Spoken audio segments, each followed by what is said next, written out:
अपनी खरी। हाँ हेलो। हाँ हम ई पूछनी है कि तार गला उतर गई स्वेटरवा के। ओ हाँ हमरो हमरो बन गई। लइकवा के काले पहनले रही तो बहुत सुंदर लागत रही, लेकिन रात में के पहन के सूत गल बनी तो तनी तनी रुसिया गेल बा। ना यहाँ के लइको सब बड़ी अच्छा बजन तनी खरीद के ले आवी लेनू तो तहिए ले आके लइकवा सके दे देवले तो कहले कि बोरे गोला बना दे सब, तो उ गोला बना देवेले सब। हाँ आ खूब बढ़िया बैठ के बीन दे घरवा में तो फुर्सते ना मिलले। हाँ तहिए बैठल बैठल हूँ सारा बना ले हम। का बनाओ तनी? Good morning. ये क्या पी के आए हैं सर? अरे हम का पीका गुटका तनी सो मुँह आउट फ्रेश हो जाता है। छी मुँह में लग रहा है कि कितना एकदम क्या क्या रखे हैं। अरे क्या रखा है जी? गुटका है, ऐसा गुटका ठीक चीज नहीं होता है, ना खाना चाहिए। थूक फेंक के आइए ना, बहुत आपके मुंह में थूक लग रहा है। अरे महाराज एक मिनट, हाँ थूक दे, एक मिनट। हाँ बोली। बाप रे बाप, फेंके नहीं है सर आप थूक? अरे फेंकेगा 25 रुपया का रजनीगंधा रहा, फेंके जीव बेकार हो जाये।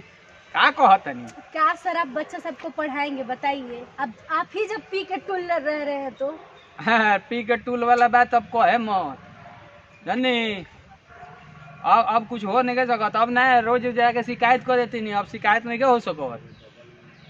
अब है ना आपका हम कंप्लेन करेंगे जेल में जाके थाना में। ए महाराज कंप्लेन कोइले से कुछ होई? कहे नहीं कुछ होगा। रात नोटिफिकेशन आइल बा, देखो नहीं हो रौरा व्हाट्सएप ग्रुपवा में आइल बा। वो तो देखे हैं, लेकिन जब आप ही पी के टूल रहिएगा तो बच्चा सबको क्या संभालिएगा पाए? अरे तो महाराज बच्चा सब का संभाले, का बात संभाले। अब हमनी का बावे बात सुन ली, रौरो अगर ना पियम नु, अगर हमार शिकायत कर देम तो हम ही कह देम कि मैडम पियले रही हो, हमार बात माना जाये।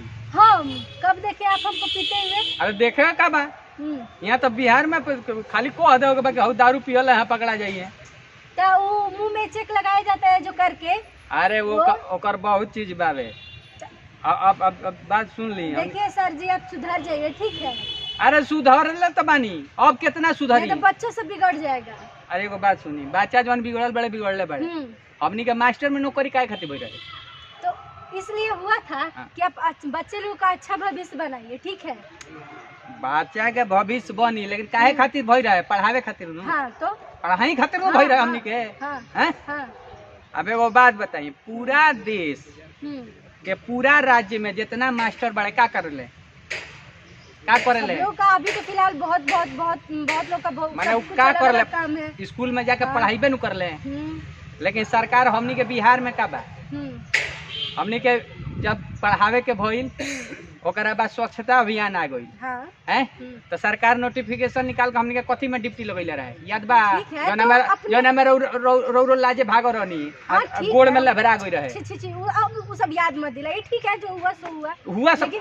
हम उहे कहतनी कि बताई, एगो सीटी दे के या कहला कि रोड पर झाड़ी में जे मैदान करता है सीटी मार के ओकरा के भगाओ, बाथरूम में भेजो। अच्छा बात है ना, मास्टर के डिप्टी रहे नहीं था? हाँ तो बताई, तो सरकार हमनी के पहले लोग के हगे से रोके के ट्रेनिंग दिवैलक है, ओकर बाद सरकार कहलक कि मिड डे मील में खाना खियाओ लड़का सन के है। लड़का सन के पढ़े पर कम नजर रहे, खिचड़ी खाए पर ज्यादा रहे। ओकर बाद उ बन के कहलक कि अब कोटा बांटो है, तब हमनी के 2 किलो 4 किलो बांटल जौना में रौरो महीना के 5 किलो ले जानी।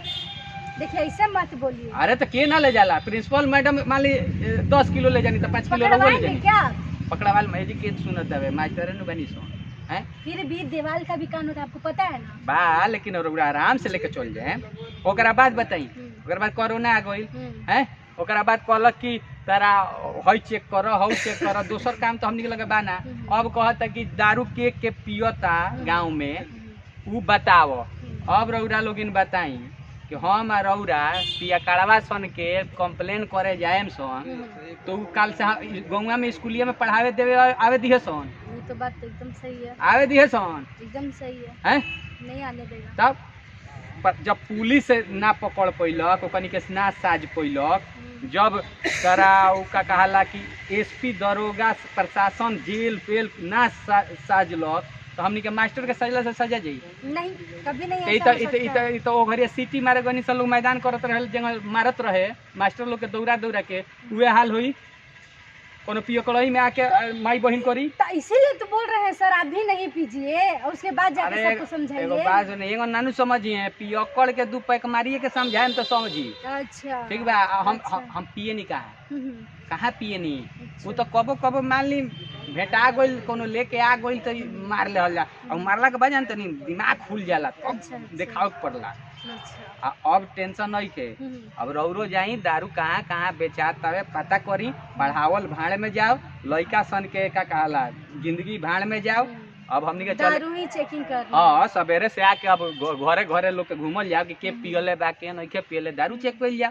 अब सरकार जौन काम कइले बा उ तो करही न पड़ी जी हाँ। हैं तो हम जाते नहीं ठीक बा। हम्म।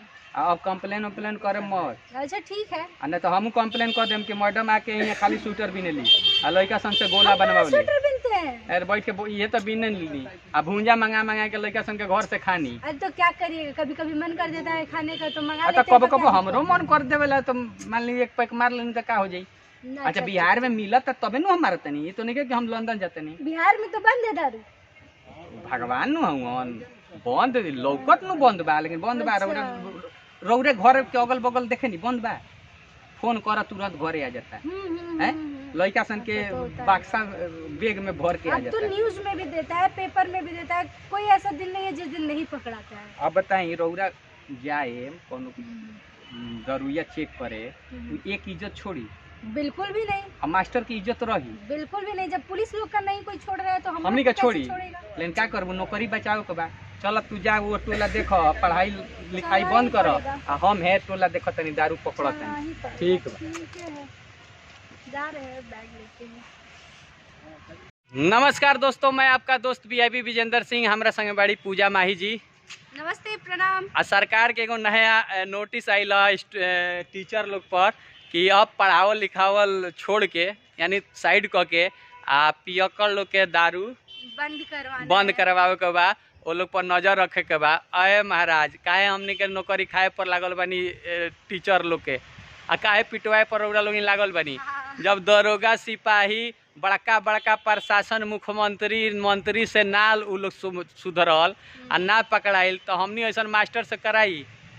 अरे माना समझी लोगिन काहे बेइज्जत करवाए पर लागल बानी लोगिन कोई सीधे मुँह से काहे नहीं कह दिलो कि नौकरी छोड़ दलो तार लोग के जरूरत नहीं है। कबो मैदान करे खातिर दौड़ा हो तर लो कबो अब दारू पियाला के पीछे पीछे तो पढ़ाएम सन कब मन तो रही ना पढ़ावे में। हमनी के मास्टर है सन हमनी के खाली काम मास्टरई करे में लगाओ द कि लड़का सन के भविष्य बनावल जाओ हैं कि आगे चल के बच्चा लोग भी नहीं पढ़ पाएगा। तब हमनी के बताओ अब अभी कॉस थीटा साइन थीटा पढ़ाई सन कि दारू आ भिस्की या रम पियाई सन और ओकरा चक्कर में कहीं हमनी के मारे लगनी सन तब का हो जाई। हाँ, जैसे वीडियो में कर रहे थे। तो पर तनी सोची लोगी ना ये वीडियो कैसा लागल है लाइक करी कमेंट करी ज़्यादा शेयर कर दी कि थोड़ा सा सरकार ए पर सोचो आ ये व्यंग के माध्यम से हमनी के बतावे की कोशिश करनी सन। तब तक के लिए बहुत बहुत धन्यवाद। भारत माता की जय। वंदे मातरम। जय जय भोजपुरी। Love you.